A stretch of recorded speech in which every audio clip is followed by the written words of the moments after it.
Welcome to the Wild Type Podcast. I'm Lyssa's Lizards. I'm Neptune the Chameleon. And we're your reptile girlies.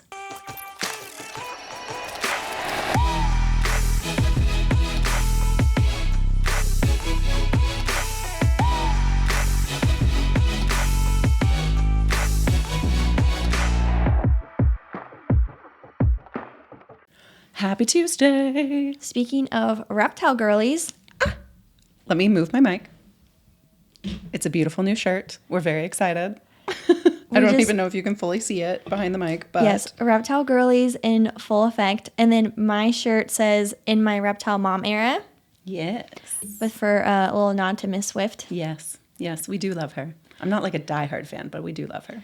We have to give a shout out to your husband, Logan, Yes. because we had these ideas in our head and he made them come to life. Yes. And poor Logan not only designed our logo, our intro music, and now our t-shirts, and our banner for our shows and stuff now. So poor Logan is probably like sick of us. He has been given jobs that he did not apply for. No, he's very good at them though. He's very good at them, but we appreciate you. You're the best. I did offer. I was like, whatever dessert you want, I will bake you anything in exchange for all your hard work. Much appreciated. Because he is married, he has taken on side projects. What you didn't sign up for. Yes, but you signed up for it with a ring. Yep. So yes, these the merch along with our OG merch, which is just the podcast logo, which I think is also very cute. Yeah. Oh yeah. Still one of my favorites, but we'll be putting these new designs as well on our merch shop. So we are so excited. They should be up and on there. Linked in the description or on our socials or whatever, so you can find them. Yeah. Find them there. We are filming this after NRBC has it'll go out after NRBC, but we haven't attended yet. Yes. So we're bringing these shirts for the first time in person, and we have no idea if anyone even bought them. I hope you guys like them. I hope some people bought them. We'll see. I feel like we've got to at least have one or two people. We'll give you a recap in the NRBC recap episode. We'll be sure to include how the shirts and just how the show went overall. I mean, of course, it's our very first time vending, so we kind of have no idea what we're doing. So if you're coming to NARBC Dallas, please be kind and come say hi, and we would love to talk to you. But maybe this episode's coming out after the recap. Oh, see, I keep forgetting that. So I don't know. But currently, we have no idea how it's going to go. Yeah. So we hope that you guys came and say hi. Yeah.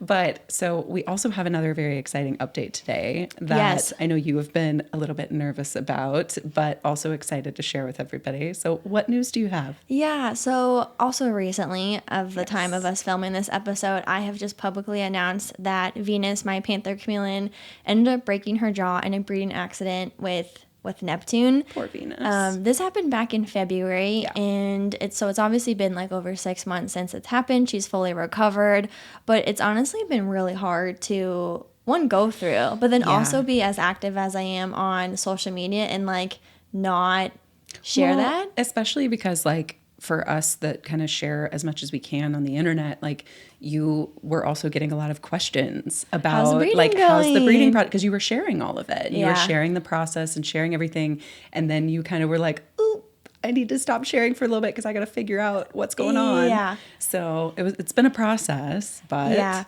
yeah, and I intentionally chose to keep that kind of on the down low, because as much as I love the community, it can be a lot to be inundated with how's she doing, what are the updates, and sometimes we feel this way also when pets pass, right, and we're not ready to share, but they're like, oh, where's this animal, or where this animal, and we're not ready to announce hey, this is what that they've actually passed away. We have to be in a place emotionally to open ourselves up to the potential comments, the love, the support, but also some of the negativity that might come with it.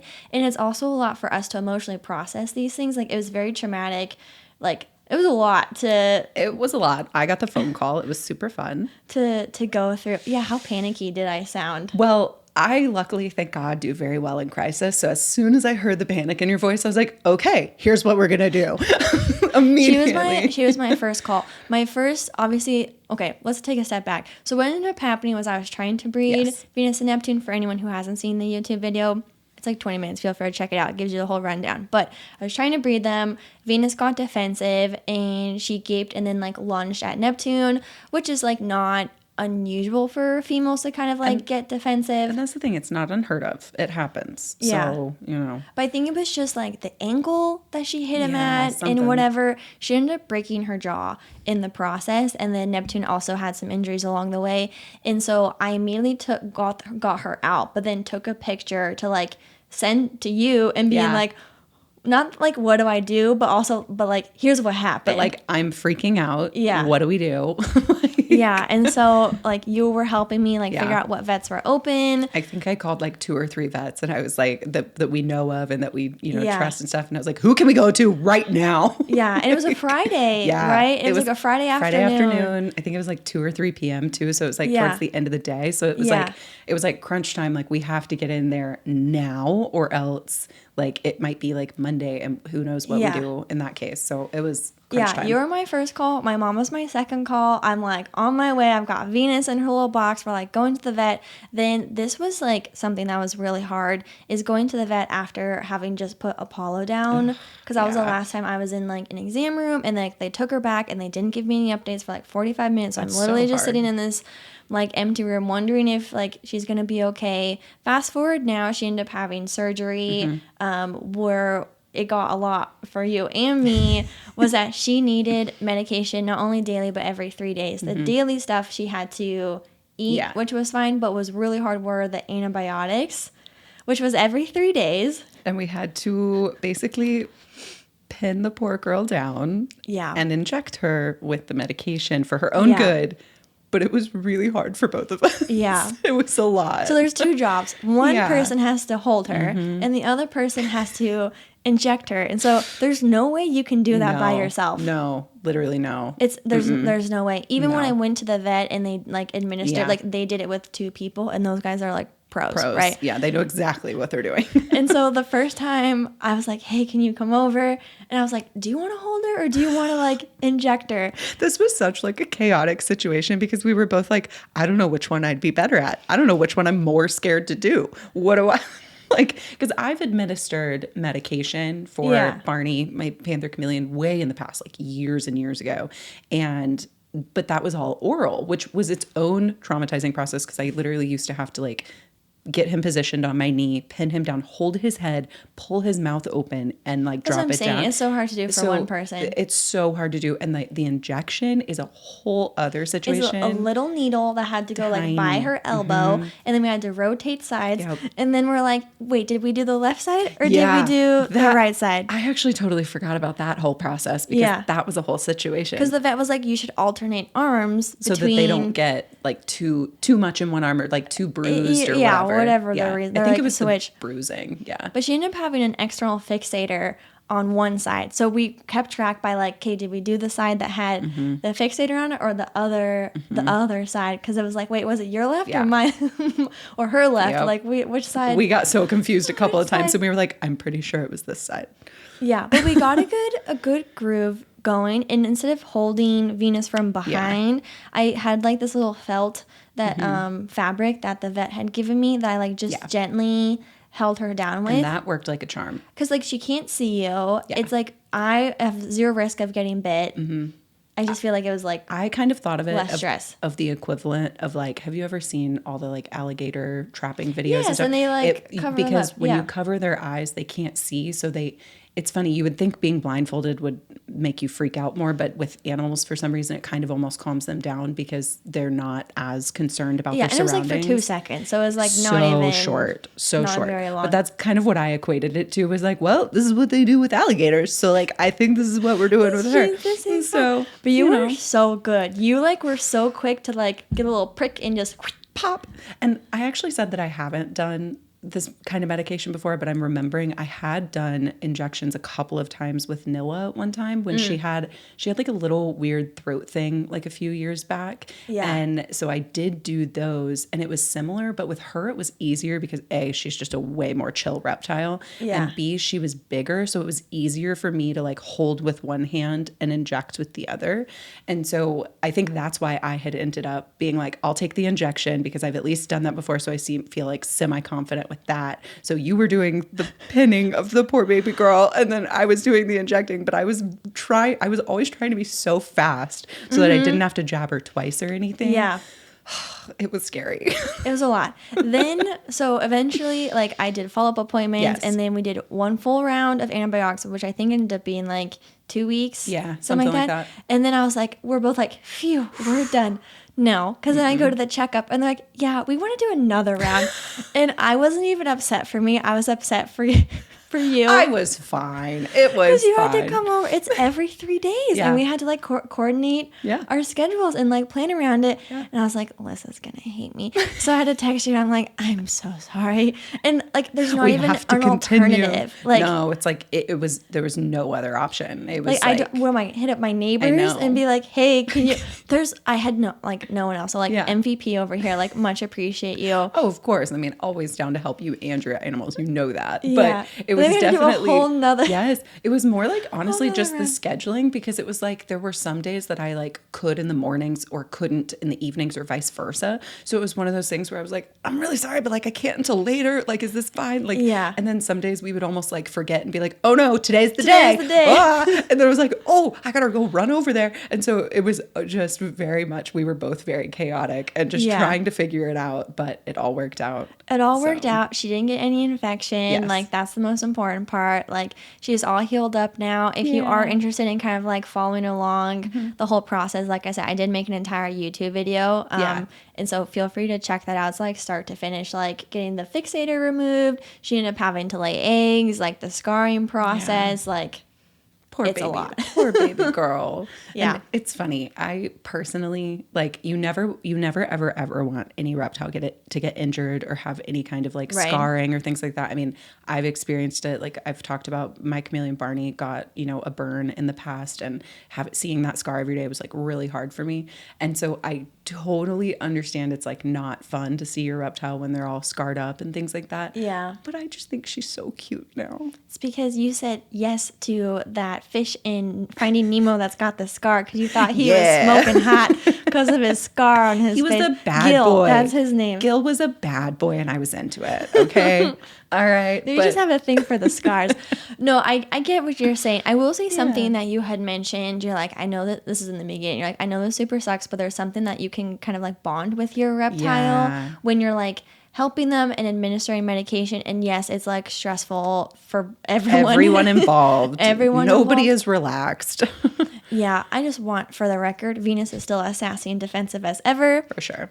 I don't have like, I was hoping maybe she would like chill out. No. Well, because when I did that with Barney, I mean, granted, it wasn't injections, but it was every day. And granted, I'll do an episode on this at a different point, or videos. I have done videos on this in the past, but his was all oral and it unfortunately was like an environmental situation. It was my apartment that was making him sick. But anywho, after we did all of that, like, he had kind of calmed down from his defensiveness before that anyway, but it was after that I really experienced like my real bond with him, that I could almost swear that like he knew that I was trying to help him. It felt with that Scooby, way. right? When you like had to take care of Scooby, you saw that. Yeah. What's funny, because I had to give orals to Neptune as well. Yeah. There's no way on this green earth that I'm going to be pinning Neptune down in any sort of fashion to administer. No.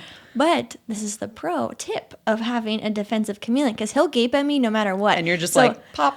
So he would open his mouth, and I literally would just squirt it into his mouth. And then he's like, what was that? And then like they made it chicken flavored. They're like, we can do chicken or beef. What do you want?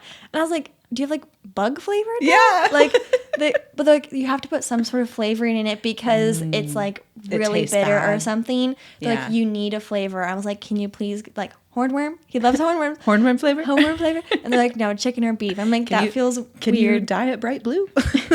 I'm like, that feels weird for like an insectivore who doesn't eat. So weird, yeah. meat. I was like, chicken? I guess. And so they made it chicken flavored. And so he would open his mouth. I literally would just go and just squirt it in there. That is definitely the benefit of a defensive animal. If they're going to gape at you, at least you can get their meds in real easy. I was not worried one bit about it. Was doing that. Well, and that's what I had hoped. And that's what, when Barney had done his orals, the vet had said the same thing. They were like, just get him to gape. And I was like, but but he's sick. He's not being Doesn't feel defensive good. because Yeah. he's sick. He's lethargic. Like that's why I had to kind of like pry his mouth which is the open. other option. But I was like, there's no way I'm doing that with that with one Neptune. That was not fun, and he didn't enjoy it. So And depending what kind of oral it is, you can also so they had anti-inflammatories plus antibiotics, Yeah. and then like 16 other medications. So one of them I was able to just like inject into a hornworm and then feed them the hornworm. and so that's that, ideal. Yeah, That's best case scenario. so there's like some workarounds for like if you can't handle your reptiles like that, but. Yeah, it was a lot. It was very hard to make that video, but that's very emotionally taxing. positive responses from the community. Good. I wanted to share because it's like an educational opportunity, and like how 100%. often do you deal with a reptile that like breaks their jaw, plus the like And I also risks with breeding. I also feel like, like you said, like risk with breeding. And this was something that we had talked about in the process of like when all this was happening, was because I think you had reached out to some other chameleon breeders like after the fact and we're talking about it. And they were all kind of like, oh yeah, this was a crazy injury, but this stuff does happen. And you're like, why is this not talked about more? Yeah. Because it should be. And I think depending on the species, some species like injuries in breeding are talked about a little more often than others and things like that. But it's just a good educational moment because, a lot of people want to get into breeding and some people don't even know that this is a risk and that's And something that reptile can happen. breeding is not pretty. No, it is not. And maybe we can do a future episode on that. Yeah. But like it is not sunshine and rainbows. There are not Nope. rose petals. It is not a candlelit dinner. So if that's something, I feel like it's just interesting to know just as a reptile keeper, but certainly if you're trying to get into breeding, like understanding the like full risk that comes with it, especially when you're breeding like pets, where you're emotionally invested and like attached to them. Because obviously like Venus is fine, Neptune is fine, but there are instances where chameleons have killed each other in the breeding process, and like it happens a lot with, I believe, blue-tongued skinks as well. Blue-tongued skinks are aggressive. blue-tongued skinks, leeches, cresties. That's what I'm saying. We can do a whole episode It's a whole just thing. on we'll get into it on like the dark side of truly breeding reptiles that no one wants to talk about. So. It is though, but I hate that you went through that. But I'm glad you were able to post about it and talk about it when you were ready. So and thank you for being there along. Of course, I would love to say it was super fun, but it was an experience. If we could never do that again, that would be great. That's the goal. That's the goal. Would love that. To never experience that. But so just wanted to give you guys that update. I know a lot of people are invested in Neptune's breeding journey, and we will see what else is in store in the future for that. Yes. So we'll be sure to keep you guys updated. But so getting into the nitty gritty of this episode today, I'm kind of excited about this one because I feel like we've been meaning to do this for a hot minute. Yeah, I think ever since our bioactive like tips and tricks episode we did, and we were like getting into like using plants and tips for plants, and then we're like, oh, we should do an episode. Totally. Plants. So here we are. Here we are doing lots of plant episodes. So we've kind of broken this episode down by basically the two very obvious kind of categories when it comes to plants. There are your tropical plants and your more arid plants. And so that's kind of how we have it covered, just to give you guys the two differences, because the two different types of bioactive environments in general are also very different. Yeah. So. It's mainly your humidity and temperatures that are going to be impacting, and temperature and humidity plays a big factor in plants. Also, like the water, like some plants do better with tons of water, some do better with lots of light, less light. So like we have to be mindful that we're strategically picking plants that are going to thrive in the environments that we're creating, and you can't just put whatever plant you want there. You could, it's just a little bit of a gamble. It's so funny. I'll never forget when I very first started posting on TikTok. That was kind of around the time in 2021 when I think I started my bioactive journey in like 2020, 2022 around, maybe a little bit before, but I was very like new to it, still figuring it out. And I had posted some video on TikTok of my former Uroplatus fimbriatus, or a giant leaf-tailed gecko, and I was redoing his enclosure, and that is a very humid, very, very tropical environment. Madagascar, right? And I put a ZZ plant in there. And I did not research this plant. I did not look up the info. I did not know what I was doing. And multiple comments were like, a ZZ plant's gonna die so fast. What are you doing? And I was like, I didn't look that up. I just thought it was pretty. It was my bad. And so I completely after that, like did a deep dive on like more plants. And that's when I really started to like understand like true bioactive. Yeah. I think I had kind of been like cosplaying bioactive before that, where I was like just kind of putting stuff in there and seeing what worked and kind of trying to figure it out for myself. Yeah. But I wasn't doing enough of the research on the actual plants. And so it's super important to just know like which species you're working with and what they like and what they need when with watering and humidity and all that Yeah, there's stuff. a lot. Yeah, people are like, oh, I have such a hard time keeping my plants alive. And like try and pick ones that work in your favor, right? Versus being difficult. And let's be honest though, I mean, there's still going to be trial and error, even if you pick the right plants. That's a whole thing. But do we want to go over tropical first or start with arid? What do you think? Yeah, we can do tropical. It's funny you said ZZ plant like died because I have a ZZ plant in both my crested gecko and my chameleon enclosure, and those suckers have lived for like multiple years. That's so wild. And like we said, we're going to give you these species and tips and tricks and whatever, but like you said, tropical is like very broad. Yeah, just very like arid broad is very broad. Like, but if you have a basking area that's 100 degrees versus an area that's 80 degrees, even though they're both arid environments versus 50% humidity and then 90% humidity. Big difference. That's a big difference, even though those are both technically tropical species, like environments. So the number one I put on my list is a Pothos. I said Pothos for years, and then someone was like, it's Pothos. Oh, I say both. So I've converted to Pothos because that sounds smart. But whatever. The Pothos, they come in a variety of colors. Lots of colors. The neon, the jade, those are like ones I like because they've got like the very bright greens in theirs. But Pothos are great. They do well both like near warmer areas and cooler areas, highlight, low light, like tall enclosures, horizontal, like they're really versatile. Well, and they just vine out so well for especially like chameleons, like climbing reptiles, things like that. But they also, because they vine out for even species who don't really use like vines to climb and things like that, they just fill out the enclosure really well. Once you get them going, they just completely fill it out and give a lot of like hiding spots and coverage. So that's what I'm looking at. I'm looking at coverage and climbability. And a plant has to have at least one of those. Ideally, it has both of those. Pothos have both of those. They're both climbable and provide coverage, and they do very well within like that 50% humidity range. Now, Pothos are easily one of my favorites. I've used them in almost every reptile enclosure. I love a good Pothos. So that's my number one. The next one I had is an Aglaonema. Am I saying that right? I don't know. What did we say? Say it with confidence, right? Aglaonema. So, and we should have said this at the beginning. Neither of us are true plant people. Yeah. We are plant like enthusiasts, hobbyists.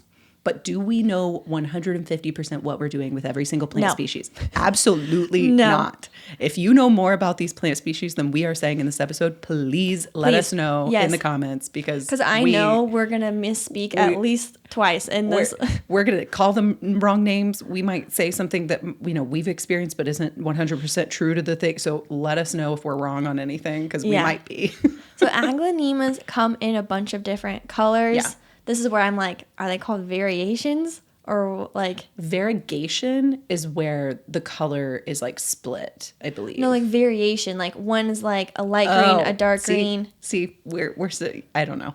I think it's a variation of color. Because Aglaonema, there's like an Aglaonema like Snow White, which is like green with like white like speckles in it. But there's an Aglaonema blah, blah, blah, where it has like... it's the same... I almost think that's different colors. But I feel like that's different plant species within that plant name because it's kind of like how with Pothos, there are golden Pothos, there are the, what's it called? The queen... Well, that's what I'm saying. Like this one comes in a bunch of different colors. I just don't know the plant technical name for like the scientific name or whatever. Yeah. Gotcha. So those are really great. Those do well like towards the middle of like, and we're talking like taller enclosures. Arboreal. Because tropical environments are typically arboreal species, right? So those do well in the middle, not right by your UVB and basking area and not the bottom where there's not a ton of light. Somewhere in the middle where they can still get sunlight. I find those do really well. These are good for coverage. They're not going to be very climbable because they're more leafy than they are viney, but I really enjoy those. No, those are really pretty too. And I've seen a few of the different colors too. So next I have philodendrons. There's also a million varieties of philodendrons. This is one that people will sometimes poo-poo on and say is like toxic and like you shouldn't have this in your reptile enclosures. I love a good philodendron. I love a good philodendron. I love them. And I also think when it comes to like being toxic or whatever, like a lot of that has to do with the species that you are keeping because it really varies. Like, for example, like a bearded dragon, you know, is going to eat a lot of vegetation. You wouldn't ever chameleons eat a lot of vegetation. You wouldn't ever put, you know, something like that in there if you're, but you kind of have to know your reptile. Like, are they going to eat the plants? Are they not going to eat the plants? Like, it just kind of depends. What I would like to open up as a conversation for, you know, people who are watching or listening is like, what counts as a toxic plant for reptiles? Because typically what happens is we see toxic plant lists, but they're really cat and dog plant lists. True. They're not actually reptile plant lists. Yeah. We're just assuming because cats and dogs get sick. For cats and dogs. But reptiles and cats and dogs are not the same. And something like a pothos, from my understanding, is toxic for cats and dogs if ingested. But you have thousands of veiled chameleons who have taken down entire pothos plant without any issue. Yep. Croton plant, another example of a plant that is notoriously known to be toxic for cats and dogs.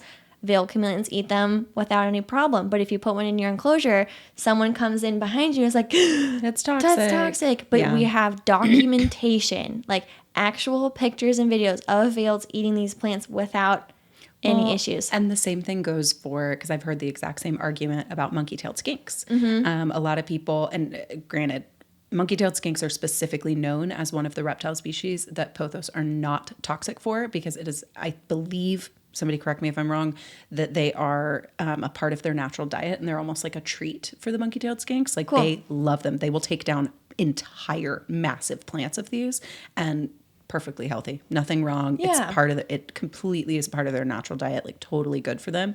So it's a similar thing where it's like, it's not I would toxic just like to know, and granted, I'm like the chameleon girl, right? So like, I don't know about many other species.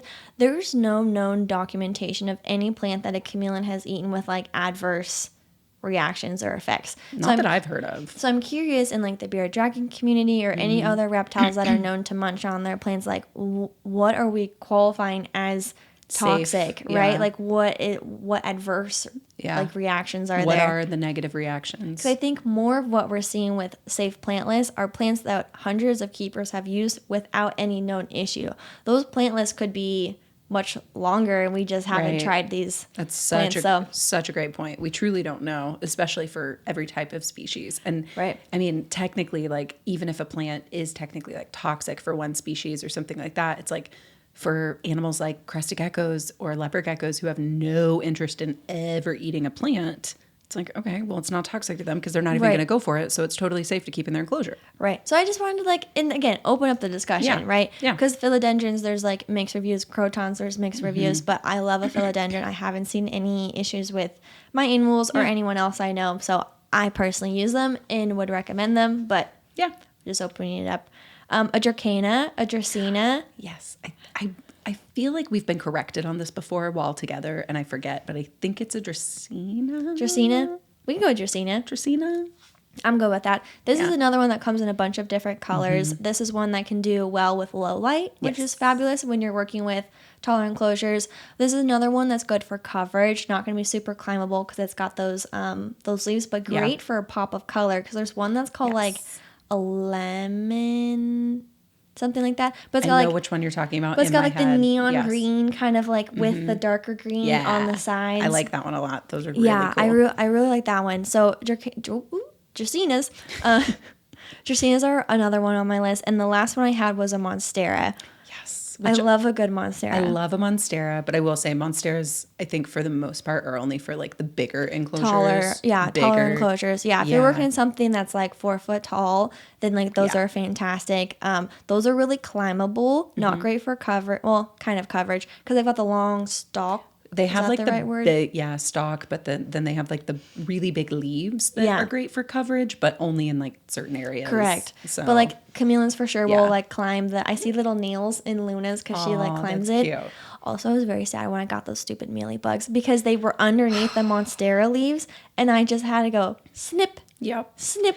I will say, and it's funny, I've talked to a couple of different keepers recently about like some of the mealybug issues we've had. And I actually had somebody tell me recently, somebody who's like very involved in the reptile lighting world and stuff. Yeah. And he was telling me that pothos always have issues with like pests and mealybugs in particular. So he actually has like stopped using them for that reason, which I'm not going to stop using them for that reason because I think they're worth it. I might. I've been traumatized.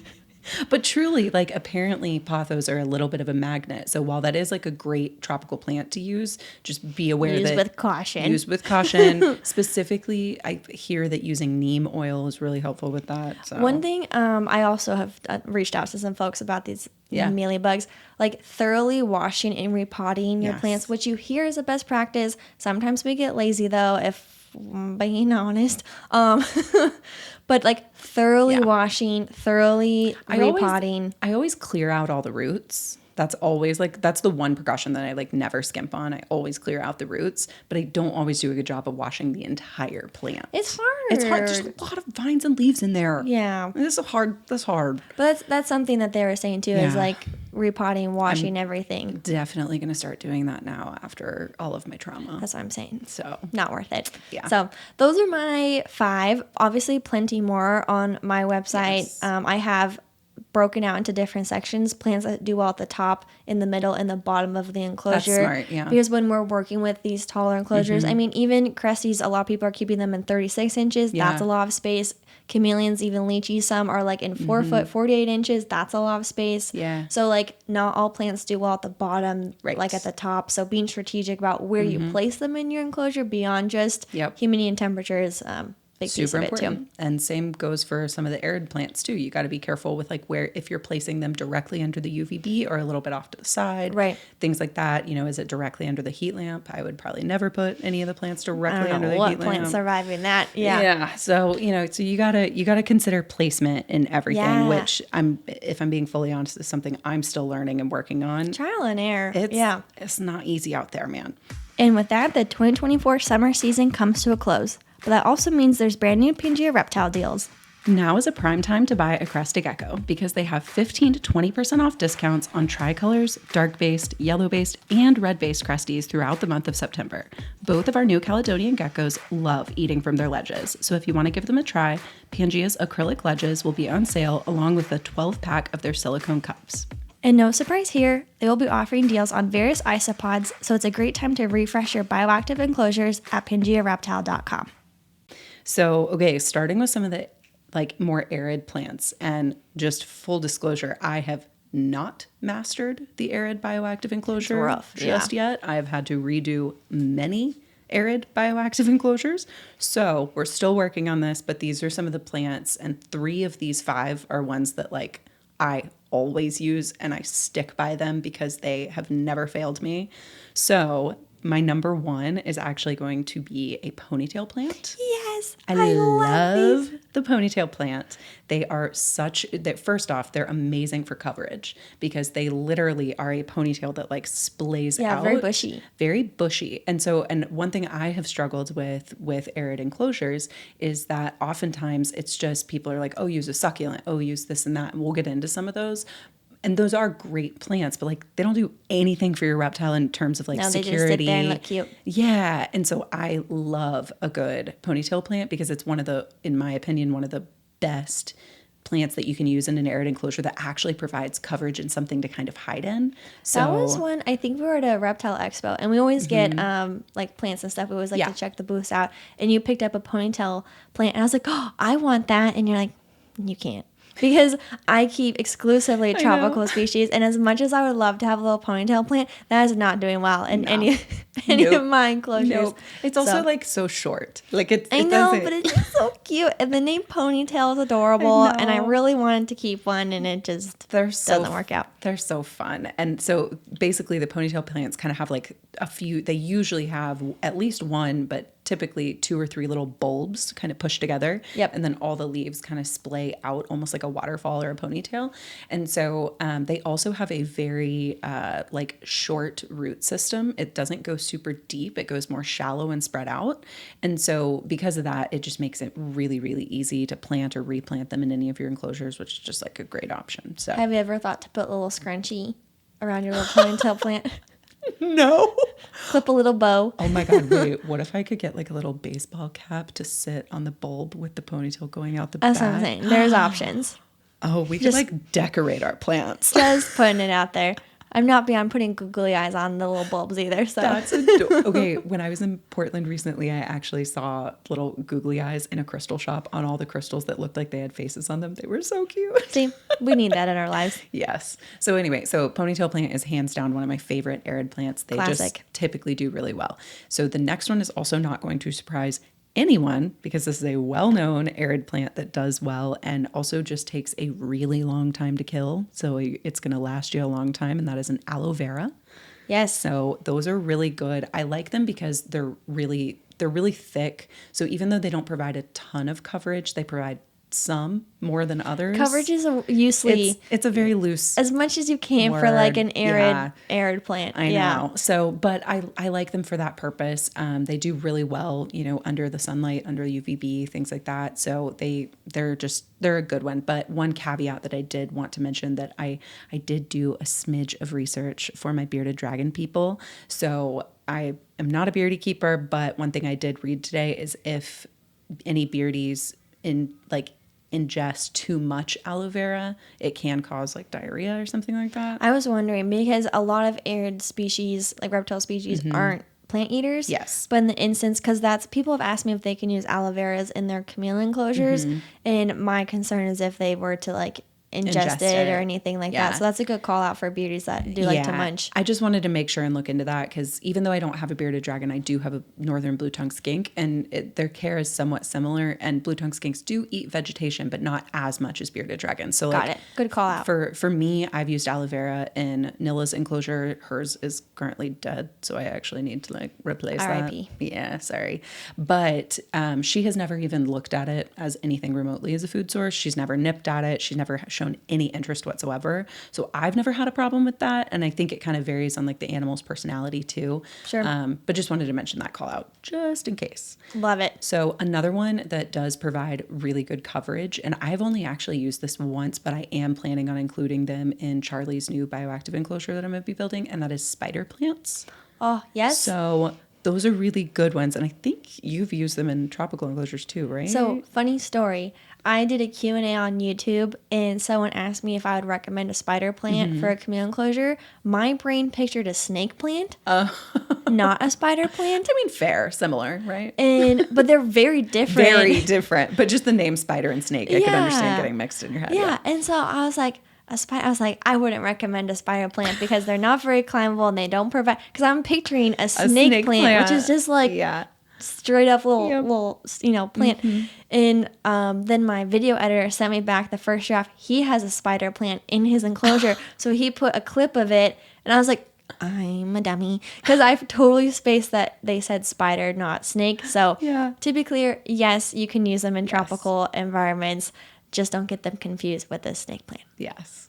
And like I said, I've only used them like once, but I'm planning on using them in some others. So for that one, it's another one with a lot of really good coverage. And similar to a ponytail. Very similar. They really splay out and provide a lot of coverage. They also, if you really get them going, they reproduce really quickly and they produce these tiny little baby plants on the edges of the leaves. Cool. So it can really kind of take over a little bit in a good way.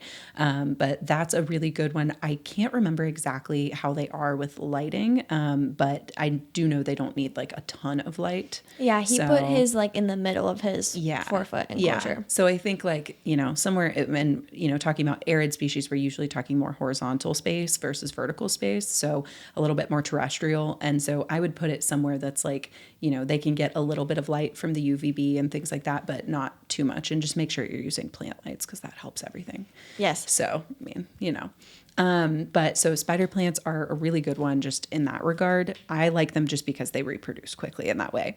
So the next kind of just little one that I was going to cover, and actually I'm skipping ahead. We're going to do snake plants because that was the other one on the list and you just mentioned it. Yes. So the snake plants are also a really good one because they also have like a pretty shallow root system, which is good in that way. And so, but they're much more vertical. So that's the one thing you have to be careful with. You can get them when they're really small and use them in, shorter, more terrestrial enclosures, but they are eventually, if you really get them going and, you know, they're doing really well, they're going to get real tall.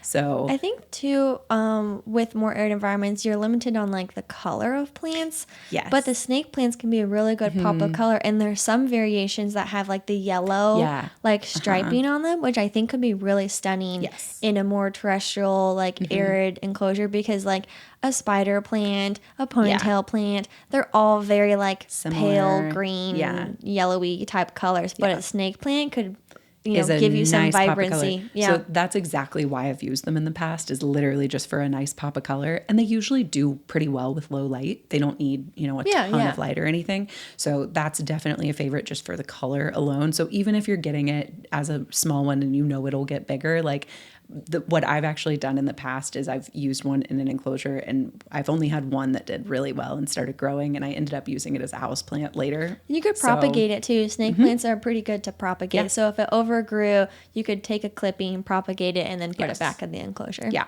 totally. So that's just a really good one just in general. Yeah. So the next kind of like genre, which I'm just including as one, but there are obviously like a multitude of plants under this genre, is just succulents. And the thing with succulents that I think they are beautiful in arid enclosures, but they obviously don't provide any coverage or anything. So just know that. And they do need more light than other species. So the ones that I've included are Haworthia and Echeveria and Sedum. And those are just different family plants within the succulent like world that are known to be really good for it. And they have tons of variation, lots of different colors, lots of different leaf shapes, all different kinds of that. So you have like a wide variety of things that you can pick out from those. And some of them are more spiky, and some of them are taller, and some of them are shorter. The variation of succulents is unmatched. It's crazy. So I just wanted to mention like those 3 succulent families, because those are ones that typically do really well in arid enclosures. Yeah. And from what I did on the research are, you know, safe, but again, opening up the discussion on what exactly is toxic. Right. So those are mine for arid. People also ask me if they can put succulents in a chameleon enclosure, and I'm like, no. That would serve zero purpose. No. And it would drown very quickly. That's why I'm like, so to summarize all this, there's so many considerations. So many. Right? Like, just like how you research your bugs, your supplements, your reptile species, you should also be researching your plants. And I was just chatting with someone the other day because they were telling me that they like killed their plants. And they're not even a reptile keeper. They're just like a plant person. Yeah. Just a Joe Schmo. And they're like trying to keep their plants alive. And I was like, a consequence, both good and bad, of being in the reptile hobby is you also get into plants. And at the very minimum, enough to like put them in your enclosure, but then they slowly work their way out of the enclosure and take over your home. And then, you know, now you're a plant person. Now I have so many plants. Yeah. But yes, do your research. Hopefully this is a good starting point. Let us know in the comments some of your favorite plant species or tips you have. Also, if we didn't mention any that are your absolute favorite, please let us know, because we will most likely be doing a part 2 for plants. Yes, we just kind of picked 5 and 5 to get started, but like really could have been like I had 15 at least. I literally had like 4 others on my list that I was going to include, but those are the starting points. So let us know if there are any more. So that's it for our main topic. Now we're going to get into just kind of like a fun little personal thing. Not so much fun, but I feel like a lot of times as you kind of grow up and as you get out of college, get out of high school, all of that, a lot of times you will start to have to experience long distance friendships. Yeah. Which can be really tough and a little sad and hard. So we just kind of wanted to talk through that and kind of like what our experiences have been and like what some of like the tips are for like helping manage those. Yeah. Because it's really hard when you like, I mean, I know for me, like being in college, like having all your friends right there, either, you know, as roommates or down the hall or in the same dorm or whatever. The proximity. And then like, as somebody who's now like, you know, in my 30s, I'm looking back and I'm like, never again in my life will I ever get to live with all of these friends again. And it's like a sad feeling, you know? So I know you have experienced this more, you experienced this earlier on in your life than I did. Yeah, because I moved like states away out of school. So all of my college friends like immediately became long distance friends. And then the city where we live, any big city, right? When you're in your 20s, there's going to be a lot of turnover. Oh, yeah. Because people come for a job and then they move. And like typically people, that's not their hometown, right? They move there for school or for work or something like that. Then they get their feet underneath them and then they kind of find somewhere else that they want to settle in. So a lot of my high school friends are out of state. My college friends are out of state. The friends I made when I first moved here are now out of state. So like I've had long distance friendships for over 10 years. Yeah. And so it's hard. And like, this sounds bad too, but now I have a little bit of like hesitancy when I make new friends. That's so fair. Because I'm like, okay, but like, are you going to move away too? Yeah. Because it's, and to your point, it's sad, but it's a bittersweet because typically your friends are moving for new opportunities or that's where they thrive, right? And like, you're so excited for them. And they're like, they want to go back to their like hometowns or whatever, or these new opportunities or just try something new. There's so many reasons and they're all valid, good reasons. Yeah. And you're like so excited for them to like take on this new chapter, a new adventure, whatever. Yeah. But what about me? Yeah. You know, and then we're still where we're at. So I've had a lot of long distance friendships. I have one best friend from high school, one best friend from middle school, one best friend from college, one best friend from when I like first got my career going, and they all live in different time zones. That's so wild. Yeah. I know. I've only recently started to experience this because I pretty much grew up in the same state my whole life, never left. And then I went to college that was 4 hours away, but like a 4-hour drive. I didn't have to get on a plane or anything like that. And the two states that I like went to college in and grew up in are also just very, very easy to get back and forth from. So even after I moved back to, you know, more of like my area where I grew up after college, a lot of my friends either stayed in the state where our college was or they came back to my home state as well. Yeah. So it was like pretty much all of my friends were just a few hour drive away. I was always going back and forth to my college town to go and visit friends and sure. So like I just never really felt like I had long distance friends until I would say probably the last like 3 years when my best guy friend from high school, we've been friends since high school and we both went to college together.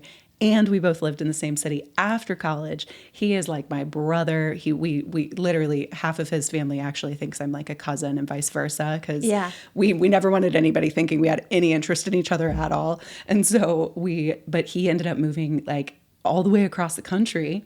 And so that was crazy for me because I realized I had like 10 or 15 years with him, a phone call, a car ride away. And so that was really crazy for me. And then recently, about a year ago, one of my best girlfriends from college who like we lived together for a little while, like in our current city and stuff like that. And we're just attached at the hip for so long.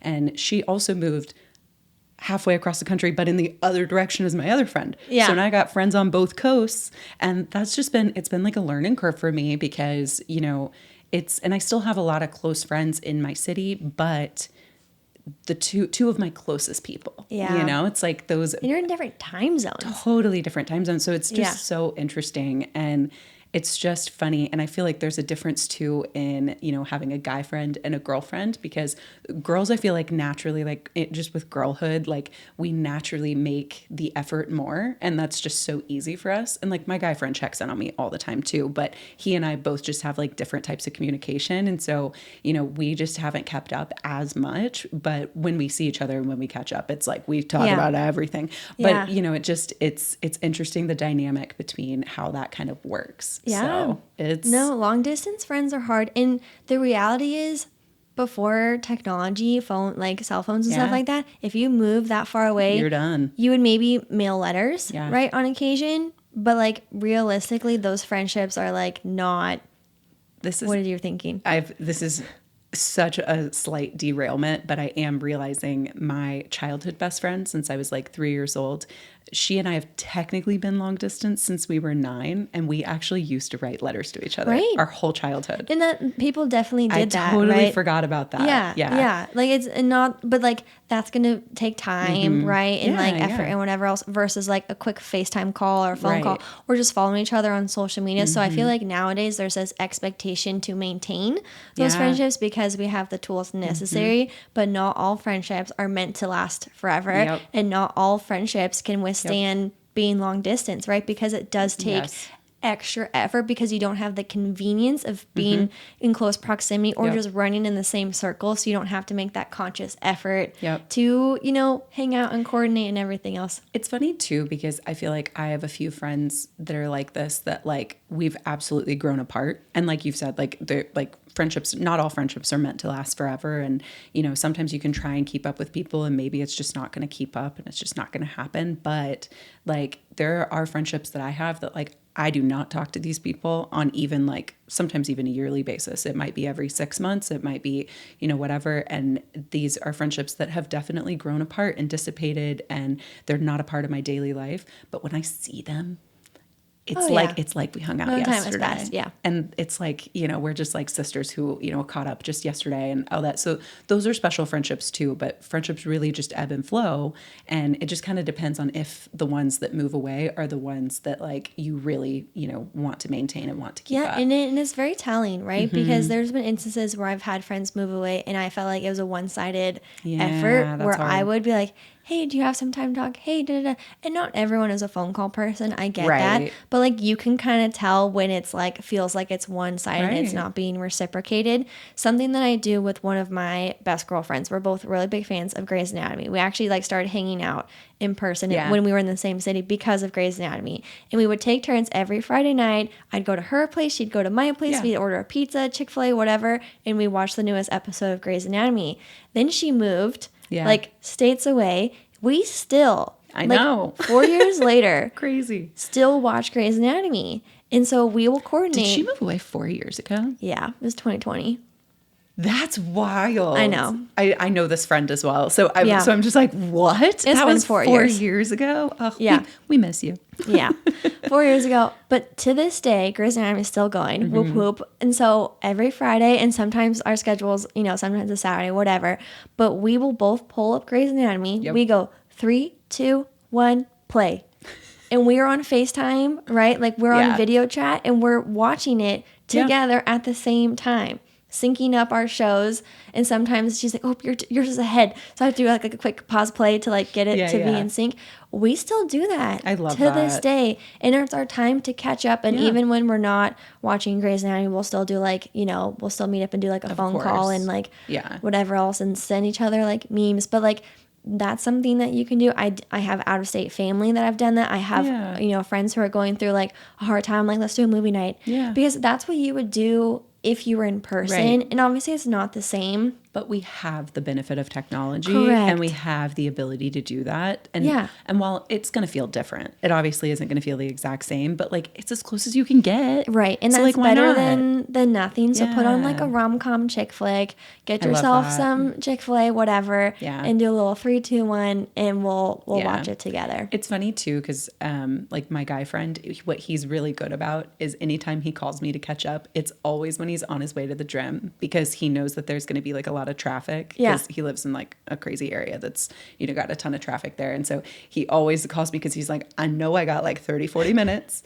and I'm just gonna be sitting in the car, so let's catch up, like all that. So you got to find like the times that work for you and the times that make sense, and put it on the schedule if you have to. Like I have a friend, we have a month, we call it a monthly lunch, because we used to work together in the office and we would have an in-person lunch, and they would work from home except for that one day of the month where they would come into the office to do lunch with me. They moved like 3 times now since then, but we still have our monthly lunch, and it's scheduled on the calendar. I love that. It's like the 3rd Friday of the month, whatever it is, and we have our like hour-long chit chat. Totally. Put it on the calendar. It's good. And even if you don't put it on the calendar, something that my girl best friend who moved away, so she is, I believe, an hour ahead of me. And she also gets up. She's like a 6, 7 a.m.er, and I am not that girl. And she knows that. She actually just called me on a recent Saturday morning, and she was like, she immediately could tell that I had just woken up. And she was like, I waited. I tried to wait. I'm so sorry. She was like, but I knew you'd be like more chill on Saturday morning, so I knew you you wouldn't have anything going on. So it's like, you kind of got to know your friends too, and kind of like know, you know, when they'll be available and kind of what their preferences are and like how they, you know, do all that. And so that's something she's always been really good about is, you know, she knows that I'm slower on the weekend mornings, and she knows that after about like 9 a.m., like I'm just going to be sitting around like having coffee and like chilling and doing, you know, little things around the house. And so she always tries to call me to catch up then, which is like perfect. So, and, you know, also just for me, something that I try to do and try to be really cognizant of is like, and I feel like I even try to do this with even my friends who are in town. I almost keep like a mental tally in my head of like, okay, when was the last time that I talked to everyone? Okay, I talked to them, you know, 2 or 3 weeks ago. I'm due for a phone call or a text or something. And I always just try to just kind of try to make the rounds. And like sometimes I'll have like weekends where I have like multiple things in a row. And I'm like, cool, we're good for a few weeks. Love you so much. We'll talk soon. And so it's like I just kind of keep like a mental tally of like, how long has it been since we last talked? And so if you're just aware of that and be like, I haven't checked up on them, maybe they're going through a crazy time, I should just check in. I think just checking in and just sending a text like, hey, I'm thinking about you. I do it all the time. Yeah. That's the best thing in the world. And it's the best feeling, just knowing that somebody's thinking about you even half the country away. Like, that's just a good feeling. So the last thing I want to touch on at least is what I find sometimes the hardest part is when your friend's going through a tough time and you can't just pop over with ice cream and be there for them. Yeah. Because there's something to be said about being physically present with your person and being able to just like comfort them in like good, bad, and ugly. So something that I've done in the past and my friends have done for me is like send edible arrangements or like little gift baskets, or like also I'm not like we've talked about how like I like to give gifts and stuff, but I'm not like a big like every birthday I'm going to get you a gift or every Christmas. Right. But if I see something and it that reminds me think of you. Yeah, then I'll just get it and I'll like send it to a friend. So like one of my friends just sent me this box and it had a little chameleon like welcome statue thing that was like solar powered and the eye lit up, and then this little other lizard thing.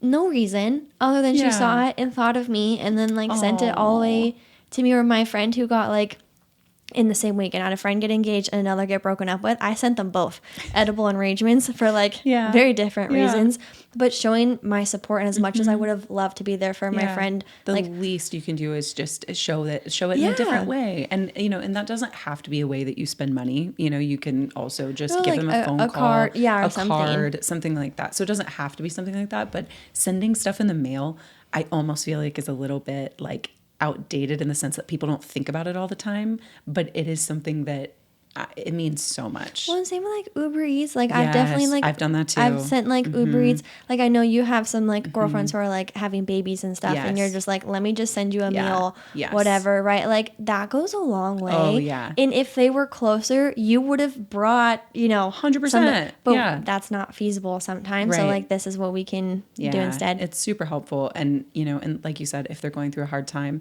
I recently had a friend whose dog passed away, and that was really hard. And this is a dog that we've spent a lot of time around and, absolutely loved. And the other friend in this little trio is the one that's halfway across the country. And so she, messaged me and she was like, hey, like, since you're local, would you mind like sending something, and, we'll split it or whatever. And that was just so special. And it, just showed even the friend that's halfway across the country, like, we're both here for you. We're both like, and so it's hard not being able to physically be there for your friends, but that's like a small way that you can be there in person. Makes a big difference. So that's long distance friendships are tough, man. They're really tough. But in regards to sending something, I do think sending a letter every now and then is fun. Yes. I think it's really fun. Like handwritten. It's the best. Yep. Truly. I did that with my childhood best friend, and I'm having like little flashbacks now, and it was so special. Yep. And I literally have some of her letters saved in like a special box. Yep. So truly, like, you don't have to do anything big or grand or any of those things, but just small gestures. I'm thinking of you. Yeah. Small gestures will help just maintain that friendship over time. So. Adulting is hard. Friendships are hard as is. Long distance friendships are certainly a breed of their own. I mean, you hear long distance relationships, but like long distance friendships are not They're tough easy too. either. Yeah. Any long distance, anything. I know people have long distance family as well. You mentioned that. And so anything along those lines can be tough, but there are small ways to make it easier. Yeah. So let us know if you have any advice or any traditions you and your long distance friends have. Would love to hear from you guys. Yeah, but we'd like ideas for ours. So anything fun you've done. But I think that wraps us up for today. Wrap it up. I do think we need to give another plug for this adorable merch, though. Yes, it's so fun. I'm so excited. Snag yourself a shirt, post it on your story, tag us in it. We would love to like ooh and ah over you guys rocking the Wild Type podcast merch. We would love it. And then, per usual, please give us a follow on all of the social channels at the Wild Type Podcast. Give us a subscribe on YouTube. Leave us a review. Yep. Any of those fun things. And then you can also follow me on all the things at Lyssa Lizards. Neptune the Chameleon. And we will talk to you girlies later. Bye, y'all. See ya.